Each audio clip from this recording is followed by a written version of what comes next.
Mga kabayan, hinahanap niyo ba ako sa Facebook? Narito ang Facebook page ko. Mga kabayan, kung interesado rin kayo makakuha ng mga medalyon, bracelet pang proteksyon, pampaswerte, pangkalusugan, diyan ako namimigay sa ating Facebook. Basta mag-follow lang kayo, antayin nyo yung mga post kung paano makakasali sa raffle kasi nagbibigay din ako ng cash prize, mga pangbigas, yan. Basta naka-follow kayo sa ating Facebook page, sundin nyo lang kung anong kailangan doon sa post. Follow na mga kabayan.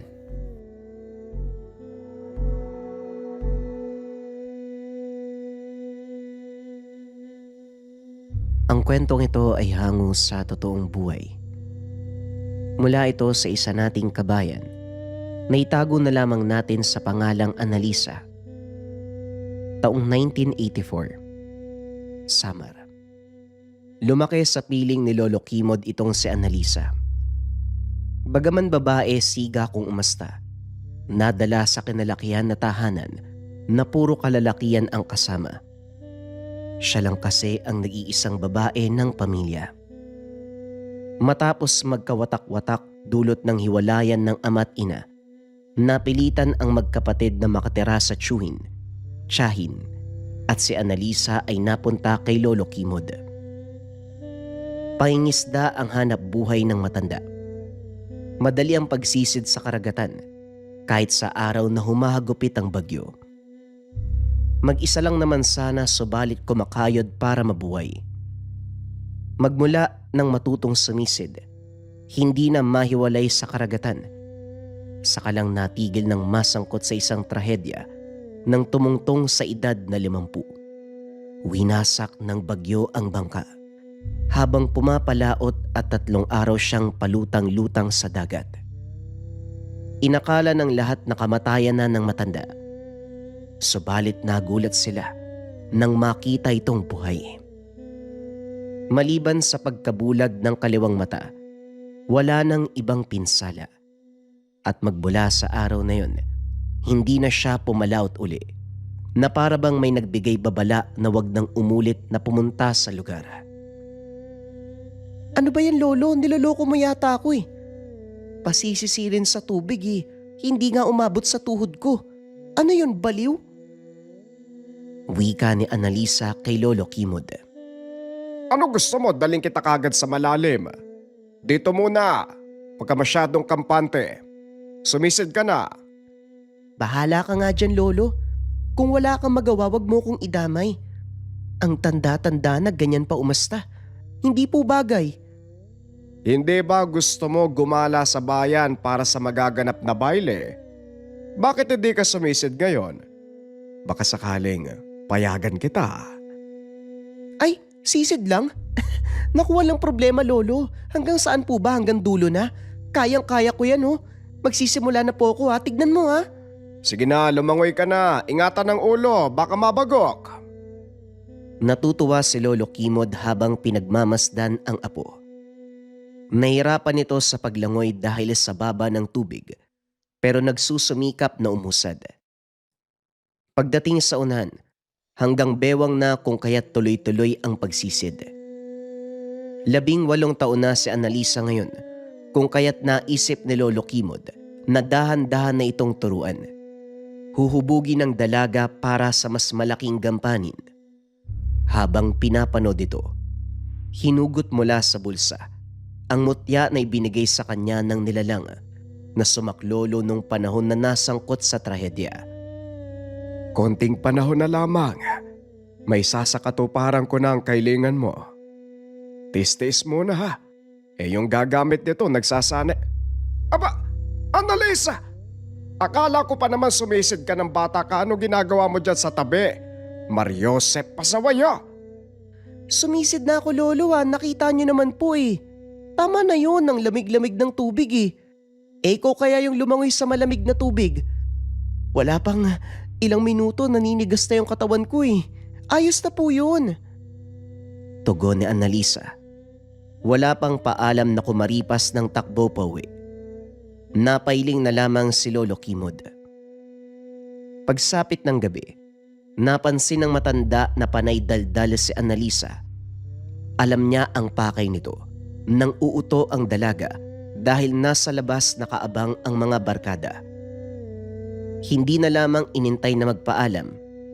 Pinayagan niya ito pero bago yun, palihim na inilagay sa bulsa ang mutya. Pagdating ng bayan, nagsimula kagad ang baile. Maraming nagsasayawan. Ang grupo naman ni Annalisa ay kaagad nasiksik para sumabay sa indayog ng musika. Kaso nga lang, napansin ng dalaga ang pag-iba ng pakiramdam. Tumitingin sa paligid dahil para bang may umaaligid. Nang lumala, tumabi ang dalaga para magmasid. Sa pagdaan ng sandali, dumako ang tingin sa babae na nakatago sa kadiliman. Nakatitig ito sa tendera ng alak na isang buntis. Naguguluhan din si Annalisa dahil walang kaalaman sa nangyari pero para bang naiintindihan. Kusaring dumikta ang isipan ng gagawin. Lumapit siya sa tenderang buntis at nakipag-usap. Hindi hiniwalayan hanggang umalis ang babae. Manang, wala po ba kayo napapansin sa sarili nyo? Buntis po kasi kayo eh. Tapos nasa labas kayo ng ganitong oras. May mga tao po sa paligid. Malay natin, yung iba sa kanila hindi pala tao. Aswang baka mo, nako. Hindi naman mawawala ang ganyan sa lugar. Eh ang sa akin lang ay... Teka, bakit parang biglang sumama ang pakiramdam ko? Yung bata gumagalaw, hindi to normal. Pumunta po tayo sa albularyo. Mas mainam po kung malaman natin kung anong dahilan para maagapan kaysa mahuli pa po yung lahat. Inang bakit parang iba kayatang magsalita? May alam ka ba sa ganitong bagay? Wala po pero natatakot ako eh. Bata po kasi yung pinag-uusapan dito. Eh mukhang excited pa kayo mga nako. Hindi ba apo ka ni Lolo Kimod? Bakit nag-i-Ingles ka? Hindi ka naman mukhang galing ibang bansa. Saka yung kutis mo morena. Huwag niyo na pong pansinin yun. Ang mahalaga po ngayon, magpasuri po kayo sa kalagayan niyo. Sige na po. Nawalan ng gana si Annalisa kung kaya't hinatak ang kaibigan na si May para umuwi. Takot din itong maiwan mag-isa dahil sa magbabarkada. Sila ang magkapitbahay. Ano ba naman yan, Annalisa? Ang aga pa para umuwi. Nagpaalam ka naman kay Lolo Kimo, hindi ba? Panira ka talaga ng kasiyahan eh. Minsan na nga lang ako pinapagala, nagmamadali ka pa. Wika ni May. Nawalan kasi ako ng gana eh. Umulit na lang tayo bukas. Sa susunod na araw pa naman ng pistang bayan, kaya may pagkakataon ka pa. Ana, bakit parang humihina yata yung ilaw ng sulo? Tapos ang baho. May, naihi ka ba? Hindi baliw to. Pero, oo nga no, humihina yung sulo. Baka sa paghawak mo yan, ayusin mo nga. Matarik pa naman yung daanan, mamaya mapatid ako eh. Naku, ayan namatay na nga. Lumalamig pa yung hangin. Baka may multo dito, bilisan mo. Amin na ibigay mo dito, sisindihan ko. Huwag ka nga malikot. Kaso nga lang sa bawat pagsindi, napapansin ng dalaga na may nakikita sa gilid ng mga mata. Para itong hayop na sobrang itim. Nanlilisik na mga mata ang naaaninag. Matagal kumapit ang apoy sa sulo, kung kaya't ilang ulit din sumindi ng palito. At sa mga pagkakataong yun, ganon din ang ulit na nasisipat ang nilalang. Hindi na muna pinaalam sa kasama dahil paniguradong mauuna itong mawalan ng malay. Nang masindihan na ang sulo, hawak kamay silang lumakad. Hindi tumingin si Annalisa pero sa sulok ng mga mata, lumilinaw ang itsura ng nilalang. Dumagdag pa ang pakiramdam at samyo. Isang aswang. Annalisa, ewan ko lang pero parang may ibang kasama talaga tayo eh. Natatakot na ako. Manahimik ka nga, huwag ka matakot. Lilitsyonin natin kapag lumapit yan. Malakas yung apoy ng sulo. Tignan natin kung hindi yan matusta. Natatakot talaga ako eh. Huwag naman sanang mamatay sa aswang. Kung sa disgrasya ayos lang sa akin eh. Huwag lang sa limaw. Tumahimik ka. Hindi ako makapag-isip eh. Bilisan mo na lang. Teka, parang mali na yung dinadaanan natin Ito na nga bang sinasabi ko eh. Lord, ligtas mo kami. Kahit makasalanan kami, kaunting awa naman. Hindi na sila umuusad dahil habang lumalakad ay lalo lang nawawala sa daan. Nakatayo na sila ngayon sa gitna ng talahiban. Binalot ng kilabot ang paligid habang walang tigil sa pagpaparamdam ang aswang. Ang pinagtataka ng dalaga, hanggang pagpaparamdam lang ito, sa napapansin din sa sarili, hindi gaanong natatakot. Sinundan ang galaw ng mga dahon hanggang sa lumantad ang aswang. Hugis taon na napakaitim, tila ba taong grasa. Nanlilisik ang mga mata, pagewang-gewang pa kung gumalaw. Teka, ayan na. Pero bakit ganyan yung kilos niya? Baliw ba yan? Hindi naman yata aswang yan eh. Huwag ka na nga masyadong magsalita. Hayaan mo na siya. Ilang sandali pa, unti-unti nang nakakalapit ang nilalang sa kanya. Halos sumampa sa likuran ni Annalisa ang kasama. Grabe ang takot na nararamdaman ni May. Siya naman, nakatitig lang sa aswang. Binabantayan ang bawat galaw. Ano bang gagawin natin? Tatayo na lang ba tayo dito? Huwag ka masyadong maingay. Kita mong binabantayan ko yung kilos ng aswang eh. Naglalakad paikot ang aswang sa kanila na tila ba tinatansya kung paanong aatake.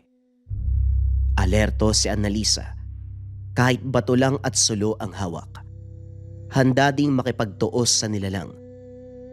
Kaso nga lang, sa napapansin ng dalaga hanggang doon lamang ang kaya ng nilalang. Hindi man lang ito lumapit, nag-iwan ng malaking distansya sa pagitan nila. Maya-maya pa kusa itong umatras, naglaho sa kadiliman. Sila naman ay nagmamadali sa paghanap ng daan, kumaripas ng takbo pauwi. Binabagabag sa nangyari kung kaya't nagsumbong kay Lolo Kimhod. Nagdadalawang isip pa kung paanong sasabihin, natatakot sa magiging reaksyon nito. Lolo, may sasabihin po ako ha, pero huwag kayo magagalit sa akin. Kasi po, may aswang po kami nakasalubong ni May eh. Nagtataka po ko kasi hindi naman siya umatake. Tinatakot lang po kami. Sa napapansin ko, Lolo, parang natatakot po siya eh. Nagulat si Annalisa dahil tumawa ang matanda. Natatakot ka, tama ka. Natatakot sa inyo ang aswang na yon. Gusto mo bang malaman kung bakit? Si Lolo talaga kahit kailan no. Bakit naman matatakot yung aswang? Wala ka po bang pinipiling sitwasyon? Seryoso o hindi? Palagi kang nagbibiro eh. Bato at sulo ang hawak ko ng mga oras na yon. Takot po ba doon ang aswang? Kapain mo ang bulsa at hugutin anuman ang makukuha. Yan ang dahilan kung bakit nagdadalawang isip umatake sa inyo ang aswang. Ang tawag dyan ay mutya. Makapangyarihang bato na nagtataglay ng bisang pangtaboy sa anumang aswang o elemento. Hindi lang yon, may kakayahan ito na sumapi sa taong nangangalaga. Gagabayan ng isipan at galaw upang tapatan ang halimaw kung sakaling makipagtuos ito. Questionableng nakatitig si Annalisa sa maliit na batong hawak. Para sa dalaga, isa lamang itong tipak na bato. Mutya, may kapangyarihan. Lolo, hindi to comics ha. Magkakaroon ng kapangyarihan kapag nalunok yung bato. Ang labo niyo pong kausap. Bakit hindi mo subukang lumabas at hanapin ang aswang? Gamitin mo ang bato nang malaman mo kung gaano katotoo ang sinasabi ko. Ipapain mo pa ako sa aswang, Lolo? Parang hindi mo ako kadugo ah. Matutulog na nga lang ako. Natawa si Lolo Kimod sa sinabi ng apo. Sa kabilang banda, labis ang tuwa dahil kakasimula pa lang ng pagsasanay. Nagkaisa na ang apo at ang mutya. Kinabukasan, maaga itong gumising at dinala muli sa ilog. Mataas ang tubig at hindi pa handa ang dalaga, kaagad ng tinulak, bagay na ikinagalit nito. Lolo, papatayin mo ba ako? Ang lakas ng agos tapos ang taas ng tubig. Kakagising ko lang oh. Hindi pa nga buhay yung diwa ko eh. Tapos itutulak mo na ako? Magsabi lang po kayo kung ayaw nyo na sa akin ha. Ako mismo ang magpapatiwakal. Sumisid ka po. Manghuli ka ng hito dyan sa ilalim. Kapag nakumpleto mo ang 12, pwede ka nang umahon. Ang lakas ng tama mo, Lolo. Kapag ako nakaahon dito ha, patawarin ako ng Diyos sa magagawa ko sa iyo, Lolo. Wika ng dalaga habang tinatangay ng agos. Gayunpaman, naisip ni Annalisa na pwede na rin ang ginagawa. Imbis mainis sa matanda, ginawa na lamang hamon habang nasa ilalim ng tubig. Sa puntong ito nagsulputan ang mga hito. Laking gulat ng dalaga dahil agresibo. Naalerto dahil inaatake siya. Kahit anong langoy palayo, lalo lang dumadami ang hito na nakapaligid. Hindi lang yun. Nagkakaroon ng sugat sa matutulis na palikpik na mga ito. Abot-abot ang pagtataka dahil kilala ng dalaga ang sarili. Hindi siya aabuti ng ganitong oras dahil mababaw ang hangin sa katawan. Pero ngayon, lagpas ilang minuto sa ibaba. Nang dumako ang tingin sa sarili, nagulat dahil ang sugat mula sa palikpik ay kusang naghilom. Habang tumatagal, natansya ni Annalisa ang galaw ng mga isda at hindi naglaon. 12 hito ang hawak-hawak sa pag-ahon. Binagsak ito sa harapan ni Lolo Kimod. Nakita mo na? Kaya mong tumagal sa tubig kahit ilang minuto. Makipaglaban sa mga agresibong isda. Anong nasa isip mo habang nasa ilalim ka? Ano pa ba, Lolo? Mag-ihaw ng hito dahil marami akong nahuli. Inis na tugon ng dalaga. Binitbit muli ang mga hito at dinala sa tahanan. Habang nag-iihaw, napapaisip ang dalaga sa nangyari. Kaso nga lang hindi matukoy ang dahilan. Saka lang naunawaan ng sumagi ang tungkol sa bato. Hindi maintindihan kung paano ito nabulsa gayong sa pagkakaalala. Inilapag ito sa mesa. Kinuha ni Lolo Kimod noong nag-uusap. Etong si Lolo talaga. Porket siga akong kumilos kung ano-ano na yung pinapagawa eh. Totoo bang may kapangyarihan ng batong to? Kung malaki lang to pwede ng panghilod eh. Magaspang, pwedeng makakuha ng libag. Wika ng dalaga. Sinubukan pang ipanghilod sa balat. Nagulat. May boltahe ng enerhiyang dumaloy. Bago maintindihan ang nangyari, dali-daling tinago nang mapansin ang pagdating ni May. Ay Ana, galing kami sa bayan ni Mama kanina. Alam mo kung anong nasagap naming balita? Si Agring yung tindera. Inaswang yung bata sa sinapupunan. Aligaga ang sumuring albularyo. Lumabas yung sanggol pero patay na eh. Gusto ko pa namang sanang gumala sa baile. Kung ganun man na may aswang, wag na lang. Idagdag pa yung nakasalamuha natin sa daan, Diyos ko. Kahit ngayon kinikilabutan pa din ako. Sandali. Ang dami nyo yatang hito ngayon. Anong meron? Maagang dumayo sa ilog si Lolo kaya may nahuli. Kumakain ka ba nito? Magsandok ka ng kanin dyan oh. Sabay na tayong kumain. Alam ko namang ito yung sadya mo eh. Palamunin. Ay grabe ha, ang sakit magsalita. Pero tama ka, yan talaga ang sadya ko eh. Kasi habang nakikinig sa mga chika tungkol sa nangyari kay Agring, alam mo sabi ng mga antingero, mapuputol sana ang sumpa doon sa bata kung may gamit yung nanay. Parang gusto ko magkaganon eh. Ano ba yun? Anting-anting ba yun? Yan ang gamit kung saan nagkakarga ng pambihirang lakas.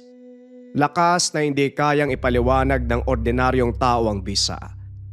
Pwede itong magbula sa kalikasan sa wangis ng bato, buto, pangil o kung ano paman. Pwede ring gawa sa metal katulad ng basyo ng bala, mga kwintas na mula sa simbahan, yung may mga simbolo at mukha ng santo na nakaukit. Pwede ring mula sa halaman dito sa kalupaan o sa tubig. At pwede ring mula sa mga nilalang kagaya ng aswang, elemento katulad ng engkanto o ng lamang lupa, Wika ni Lolo Kimod na binigyan ng malinaw na sagot ang mga dalaga. Maiintindihan ko po kung sasabihin nyo mula sa simbahan, sa kalikasan, pero sa aswang engkanto lamang lupa? Hindi po talaga. Hindi ba sila naman ang dahilan kung bakit napeperwisyo ang mga tao? Bakit naman sila magbibigay ng mutya na posibleng kukontra laban sa kanila? Ano yon? Yung binigay nila yung papatay din sa kanila? Posible ang sinabi mo dahil ganyan ang responsibilidad ng tangan. Kahit nagmula pa ito sa kaparehong nilalang, pwede niyang paslangin, depende sa nagmamay-ari. Lolo, kapag binigyan ka po ba ng mutya ng aswang, magiging aswang ka din po ba? Depende yan, iha. Kung niyanggaw ka, magiging halimaw ka. Pero kung sakaling makuha mo lang ang bato na nagmula sa kanila, nasa sayo kung paano mo gagamitin. Nasa tibay ng iyong puso't isipan kung hindi ka nila magiging kapareho. Meron ding posibilidad na gamitin mo ang tangan laban sa pagpatay mismo sa kanila. Ang sarap pakinggan pero nakakatakot pa rin. Paano yun biglang may lalapit na aswang? May aabot na mutya sa'yo.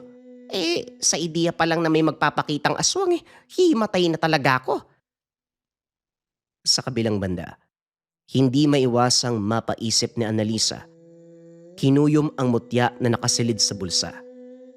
Hindi na rin muna isinawika ang mga katanungan. Nang umalis na si May, muli niyang kinausap ang lolo. Lo, saan po nagmula tong sinasabi mong mutya? Sa isang magindara, aswang na namumuhay sa katubigan. Siya ang nagligtas sa akin sa bingit ng kamatayan nung araw Utang ko sa kanya ang buhay ko ngayon. At bilang kabayaran, kailangan mong gampanan ng tungkulin ng kapangyarihan ng mutya. Hala, bakit ako? Ikaw yung tinulungan tapos ipapasa niyo sa akin. Di sa inyo na ho yan. Apo, hindi para sa akin ang bagay na yan kundi para sa'yo. Hindi mo pwedeng tanggihan ang bagay na nakatadhana. Ano man ang pagtanggi mo, hindi ito aalis hanggang sa makuha mong tanggapin. Naku, bahala ka dyan, lolo. Wala nga akong alam na naaksidente ka sa laot Lalong wala akong ideya na niligtas ka ng Magindara. Ikaw po yung binigyan niyan. Ibig sabihin, ikaw dapat yung humawak niyan, labas ako dyan. Annalisa, sa tingin mo ba pinapunta kita sa lugar dahil wala ka lang matitirahan? Sa tingin mo ba, nagkataon na tumanggi ang mga tiyahin at tiyuhin mo na patuloyin ka sa pamamahay nila? Wala kang ibang mauuwian kung hindi ang bahay ko. Isa lang ang ibig sabihin. Dinala ka ng tadhana sa misyon mo sa buhay.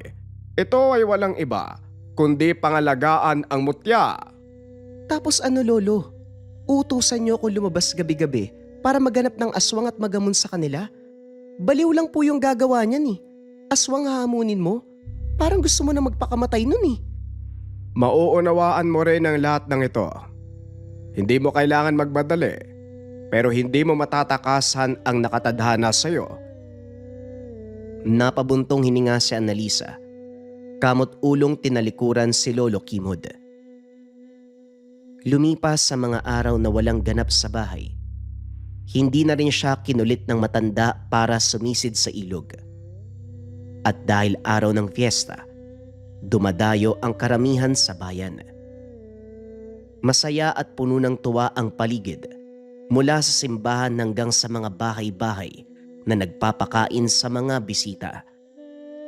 Walang pinipili, kilala man o hindi, basta gustong kumain. Sa parte naman ni Annalisa at kaibigang si May, matapos kumuha sa mesa ay nagtungo malapit sa ilog para doon kumain. Hindi talaga kita maintindihan. Pwede naman tayong pumwesto malapit sa mesa pero nandito tayo malapit sa ilog. Ang layo pa ng mga bahay. Ang daming tao, hindi ka ba nahihiya doon? At saka may mga tao naman dito Hindi lang tayong dalawa. Wika ni Annalisa habang tinuturo ang mga tao sa paligid. Nga pala, may perya mamayang gabi. Magpaiwan ka muna. Maglaro tayo sandali. Balita ko pa naman magbibigay ng biyaya si Mayor. Malay mo mabigyan tayo. Alam mo ikaw, ganyang bagay talaga yung nasa isip mo, no? Gusto mo yatang Harangin na naman tayo ng aswang pag-uwi. Sasabay ako kay Lolo. Ikaw bahala ka sa gusto mo. Ay talaga uuwi ka? May pa-boxing din mamaya no? 100 ang premyo, pwede ang babae, pwede ang lalaki. Di ba hilig mo yan, bakbakan? Nanlaki ang mga mata ni Annalisa nang marinig ang premyo. Kailan ba? Sinong lalaban? Sana lang may sasaling babae para may makalaban ako. 100 din yan no? Kita mo na, kapag suntukan gustong gusto mong sumali. Kung sa bagay mukha ka namang lalaki sa galaw mo. Basta galingan mo para hati tayo sa premyo. Aba nakihati ka pa ha? Ako masusuntok tapos makikihati ka? Ang galing ah, magpasuntok ka din no? Pagsapit ng takip silim, kumpulan ang mga tao sa buksingan. Hindi lang pustahan ang nangyari. Bawat kalahok ay nakakatanggap ng premyo mula sa pamunuan ng mayor. Hindi na rin pinasalang si Annalisa dahil walang lalaban na babae. Nagpupumilit ang dalaga makipagtunggali sa lalaki, pero mahigpit ang pagtanggi ng mayor. Binigyan na lamang siya ng salapi. Ayos na yan kaysa makipaglaban ka sa maskuladong lalaki na yan. Tinan mo itsura ho. Nakakatakot ang taong yan. Pero tao ba talaga yan? Parang bakal kasi yung katawan eh. Isang suntok, bagsak ka agad ang kalaban. Eh ganun talaga may mga taong malalakas. At sa kalalaki yan no, normal na yan. Ewan, basta iba ang pakiramdam ko sa lalaking yon. Hindi na pala ako magpeperya. Umuwi na lang tayo kasi baka kung ano nga yung makasalubong natin sa gabi. Maingay ang dalawa, gawa na rin ng kwentuhan. Kaso pagdating sa unahan may napansing sumusunod. Naroon na rin ang pakiramdam na parang may tao sa likod kahit wala naman. May naririnig pang paghangos mula sa kung saan. Maya-maya pa napalitan ng angil. Mahina subalit malakas ang banta. O wag mo sabihin, may mananambang na naman sa atin ha? Basta wag ka na lang maingay. Makiramdam ka lang. Hindi ka ba natatakot? Walang laban yung pagiging siga mo kapag aswang ang karapan, no? Aswang. Annalisa, aswang. Hindi kung sino-sinong barumbado. Oo na, sige na. Basta wag ka lang maingay. Nagbuntong hininga ang dalaga sabay dukot ng mutya sa bulsa. Sa pagkakataong ito, hindi takot ang nararamdaman, kundi kagustuhang paslangin ng halimaw. Ilang sandali pa nakarinig sila ng mabilis na yabag. Mula sa likuran, pagtingin ay lumipat sa bandang harapan, kung saan-saan nagmumula ang tunog na parabang may naglalakad na lumulutang sa dahon. Hanggang sa bumuelo si Annalisa, malakas na hinataw ang harapan ni May. Yumuko naman ang kaibigan. Dito nasalag ni Annalisa ang aswang. Ang buong akala ni May, siya ang aatakihin ng kaibigan. Paulit-ulit na hinampas ni Annalisa ng nagliliyab na sulo ang nilalang na nanggambala sa kanila. Umatras ng ilang hakbang ang aswang, paulit-ulit na dumadaing.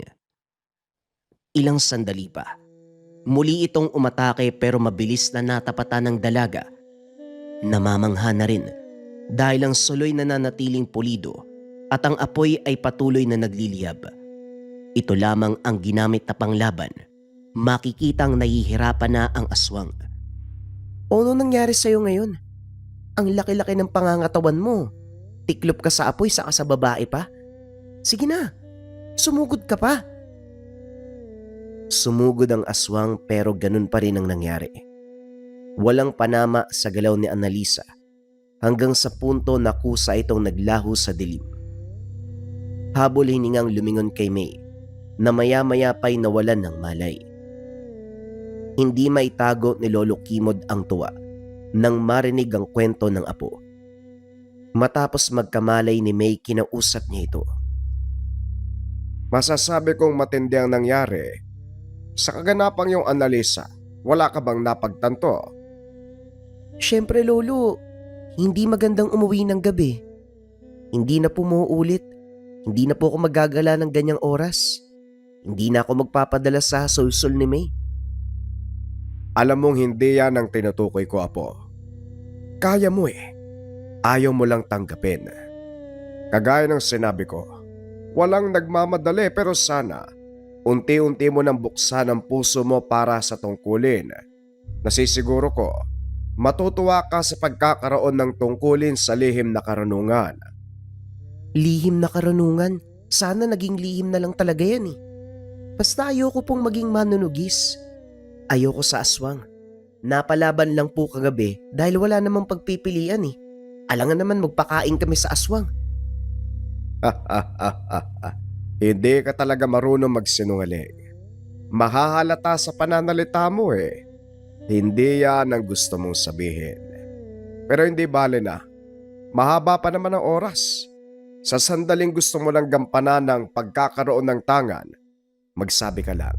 Marami pa akong ibabahagi sa'yo. Napangiti na lang si Lolo Kimod. Sa kilos ng apo, unti-unti nang bumibigay sa tungkulin. Lumipas sa mga araw. Sa puntong ito dinala ni Lolo Kimod si Annalisa sa pagpapalaot. Hindi sa mga ngisda. Gusto lang subukin ng matanda ang kakayahan ng dalaga kapag nasa malaking anyo ng tubig. Walang sali-salita kagad tinulak. Malakas ang hampas ng alon gawa ng masama ang panahon. Delikado man, naniniwala siya na kaya ng dalaga. Magkita na lang tayo sa bahay. Huwag ka matakot kumilos ha. Huwag limitahan ang sarili. Kilala mo kung sino ka, Annalisa. Ito ang bili ng matanda bago nagsagwan pabalik ng baybayin. Sa kabilang banda, nahihirapan si Annalisa. Masyadong malakas ang alon para kalabanin. Tinatangay siya nito sa lugar na hindi niya alam kung saan. Mahirap alamin ang lugar dahil nasa ilalim ng karagatan. Maya-maya pa, napansin ang isa pang presensya. Unang pumasok sa isipan si Rena dahil ganun ang hugis ng pangangatawan. Ilang sandali pa ay bigla itong bumungad sa harapan. May katawan ng isang babae. Maganda ang pagmumuka. Subalit buntot ng isda ang parte ng bewang paibaba. Magaan ang presensya noong una, pero habang tumatagal unti-unting nagbabago ang anyo. Naging itim ang balat. Naglalabasan ang makapal na kaliskis. Humaba ang mga kuko. At ang magandang muka, may hahalin tulad na sa aswang. Lumitaw na rin ang nanlilisik na mga mata. Agad umilag si Annalisa nang bumulwak ang itim na likido sa bibig nito. Lumangoy siya palayo subalit nabutan. Sinakal siya. Dinala pa sa mas malalim na bahagi. Naalerto ang dalaga at nang maisip ang mutya kagad hinugot sa bulsa. Nang maramdaman ang nag-uumapaw na lakas, nakuwang lumaban sa nilalang. Subalit sa halip na saktan siya nito, kusa siyang pinakawalan. Bumubuka ang bibig na parabang may sinasabi, subalit walang maririnig na boses. Ingay ng tubig lamang ang pumuno sa tenga ng dalaga. Maya-maya pa nakaramdam ng antok hanggang sa nawalan ng malay. Nagising ng hampasin ng malakas na alon. Saka lamang napagtanto na nasa baybayin na. Inisip ang nangyari. Hindi masabing panaginip dahil ng masepatang kamay. May bakas pa ng kalmot. Nakita mo siya, hindi ba? Siya ang sinasabi kong magindara na nagbigay ng mutya. Ang nangyari kanina ay hindi banta, kundi pagsubok ng kakayahan mo sa harapan mismo ng nilalang. Ito na rin ang basbas para maging ganap ang tagapagmana. Binabati kita, Apo. Ikaw na ngayon ang nangangalaga sa bato. Ewan ko sa'yo, Lolo. Hindi ko na po alam kung totoo pa ba yung nangyayari eh. Ganyan din ako nung araw nung nakasalamuha ko magindara. Pero sa paglipas ng panahon, unti-unti ko nauunawaan ng lahat. Halika na, umuwi na tayo. Naging tahimik ang dalaga ng mga sumunod na araw. Palaisipan pa rin ang nangyari sa dagat. Gustong isipin na isa itong panaginip. Pero sa tuwing mapapatingin sa bakas ng kalmot, napapailing na lamang. Hindi ka naman matanda para maging problemado ng ganyan. Ang lalim ng iniisip mo. Parang hindi ka na makaahon na. Ano ba nangyari? Kinukulit ka na naman ba ng lolo mo? May nangyari lang na hindi ko alam kung paanong tatanggapin eh. Basta ang hirap ipaliwanag. Ikaw, bakit ka napadalaw? Yun nga, Ana. Naalala mo yung kwento tungkol kay Agring? Hindi ba sabi ko sinuri siya ng albularyo? Ngayon patay na yung albularyo. Natagpo ang nakalutang sa ilog. Palaisipan ng pagkamatay kasi wala namang bakas ng sugat sa katawan. Pero ang sabi na nakakita, parang inatake ng hindi pangkaraniwang halimaw. Sabi pa nila, baka may syokoy sa ilog. Nagsisimula ng magasik, ganun eh. Ang aga-aga chismis yung dala mo. Sigurado ka ba dyan? Baka mamaya gawa-gawa mo lang yan. Maawa ka sa albularyong pinatay mo sa kwento mo. Hoy, alam mo hindi ako nagbibiro kapag buhay na ng tao ang pinag-uusapan. Itanong mo kay Lolo Kimod. Naroon siya nung natagpuan ng bangkay. Pagkatapos ng usapan nila ni May, hinanap ng dalaga ang matanda. Ito naman ang inosisa. Lolo, may natagpo ang bangkay ng albularyo sa ilog. Totoo po ba yun? Ano po kayang dahilan? Ano pa nga ba? Dalawa lang ang nakikita kong rason. Una, gawa ng halimaw na naninirahan sa tubig. Pangalawa, aswang na piniling umatake sa tubig. Ha? Parang pareho lang po yun ah. Ang ibig kong sabihin, posibleng ang salarin, halimaw na nakatira sa katubigan katulad ng berberoka o aswang na sa tubig pinapatay ang biktima. Magkaiba yon kung iintindihin mo. Halimaw na nakatira sa katubigan. Katulad ng Magindara? Kung ganun, posibleng yung nagbigay ng mutya, siya rin na makakalaban ko? Pwedeng kalahi, apo. Kilala ko ang galaw ng Magindara na nagbigay ng mutya. Hindi siya dumarayo sa maliit na anyo ng tubig katulad ng ilog o lawa. Naroon siya sa mas malaki, sa karagatan. Siguro yung ibang kalahi niya. Pero sa palagay niyo po, Lolo, sino ba yung salarin? Bakit hindi mo nalang alamin, apo? Sa inaasta mo ngayon, handa ka nang sumabak sa mas malaking misyon katulad nito. Natahimik si Annalisa. Nag-iwas ng tingin. Hindi magawang sumagot dahil may pagdadalawang isip kung makikialam ba sa nangyari. Kaso nga lang, natagpuan ng sariling binabaybay ang tabing ilog, naghahanap ng bakas ng salarin. Masyadong malinis kung titignan ng paligid, pero kung papansinin ang kalit-liitang detalye, matutukoy ang mali. May iilan pang tao na nakikiusyoso sa kaganapan. Naghintay ng ilang sandali si Annalisa bago makapag-isa sa lugar. Kaso sa kalagitnaan ng pagsusuri, narinig ang sigaw ni May. Tanaw ito mula sa unahan, hinahabol ng lalaki. Walang iba kung hindi ang pinag-usapan nung gabi na sumalang sa boxing. Hoy! Anong ginawa mo sa kaibigan ko? Hindi porket malaki yung katawan mo mananakot ka. Huwag kang magkakamali ah. Kaya kitang itumba. Hoy, nagyayabang ka na naman eh. Palaygante yan tas ang payat-payat mo. Ano naman? Swertihan na lang tayo. Inano ko ba niyan? Nagtanong lang ako pero bigla nag-iba yung tingin niya eh. Adik yata na nilisik yung mata. Umuwi na tayo. Huwag na natin palaki ng gulo. Sa sinabi ni May, kumalma si Annalisa at piniling umatras.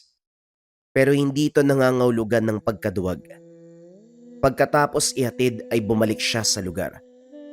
Hindi inasahan na nag-aantay din ng lalaki sa kanya. Ano bang kailangan mo sa kaibigan ko? Manya ka ba? Huwag ka masyadong mayabang, iya. Kapag sinapa kita, pwede ka mamatay. Mag-isip ka na mabuti dahil akong tipo ng tao na hindi mo na naising malaman ang totoong pagkatao. Pangalan mo lang naman ang hindi ko alam eh.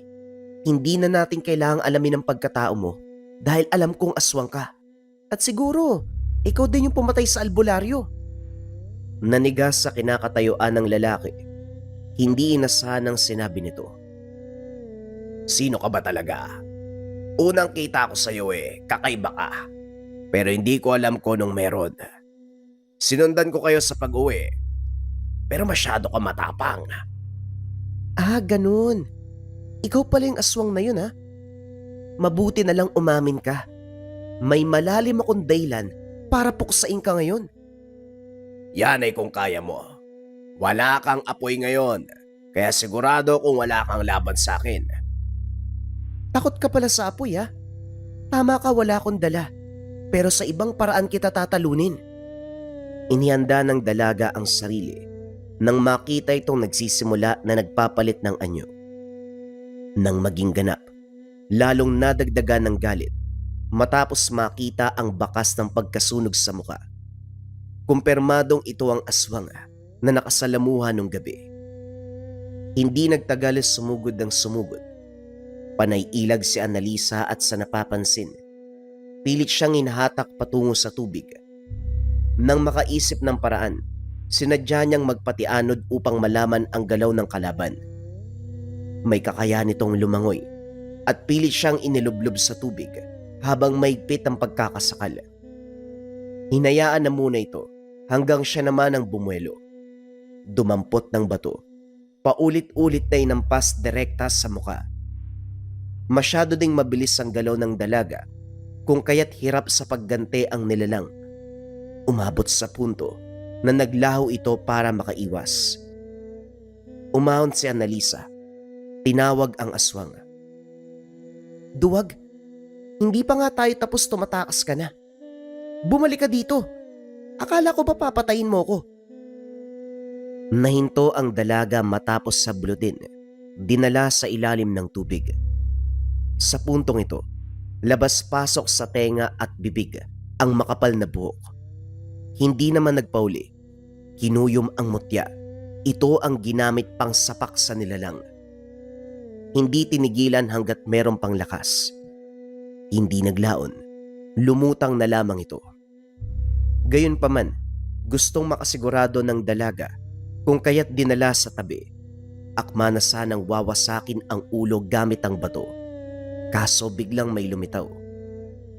Nilublob siya sa tubig ng isa pang aswang. Kaso sa puntong ito, isang babae. Mabilis ang kapit ng makakapal na buhok.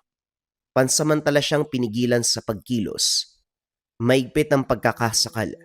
Nahirapan ang dalagang makalis. Nataranta dahil nahulog ang mutya. Gayunpaman, biglang kumalma nang mapansin na hindi nabawasan ang lakas sa kabila ng pagkaiwalay ng tangan. Nang makabuelo, paulit-ulit na hinampas ng bato sa ulo ang aswang. Habol hiningang kinapa ni Alisa ang mutya habang pasuray-suray na tumabi ang halimaw. Magkakilala kayo ano? Sandali, parang pamilyar sa akin ang presensya mo ha. Tama, ikaw ang babae na nakita ko sa baile. Yung aswang na dumali sa sanggol ni Agring. Matapos magsalita, sumugod si Annalisa. Winasak ang ulo nito gamit ang bato. Paulit-ulit, maging ang leeg ay naging pino. Pasimpleng pinahid ang mantsa ng dugo sa muka nang biglang may humatak.